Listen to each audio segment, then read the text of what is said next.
झटपट पटापट लक्ष्मी जी घर के अंदर, प्रसन्न होके अंदर आएंगी घर के पटापट। झटपट पटापट लक्ष्मी जी घर के अंदर, प्रसन्न होके अंदर आएंगी घर के पटापट। नाचतो सगळं विसरून, पोरी बघता थांबून, निळा पिवळा लाल लाल रांगोळी काढतो वाकून।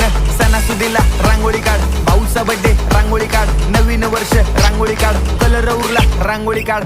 उभी लाईन, आडवी लाईन, तिरपी लाईन, वाकडी लाईन, फुल काढ, चिमणी काढ, हत्ती चुकला पुसून काढ। सगळ्यांनी इकडे लक्ष द्यायचं आहे, टेन्शन घ्यायचं नाही, डान्स करत राहायचा। सासूबाई चिडणार आहेत, घाबरायचं नाही, वाईप करत राहायचे आणि सोबत म्हणायचं झटपट पटापट लक्ष्मी जी घर के अंदर, प्रसन्न होके अंदर आएंगी घर के पटापट। झटपट पटापट लक्ष्मी जी घर के अंदर, प्रसन्न होके अंदर आएंगी घर के पटापट। पाटापुढे ताटापुढे देवापुढे मागे पुढे सगळीकडे चोहीकडे आम्ही खातो बटाटेवडे। पाटापुढे ताटापुढे देवा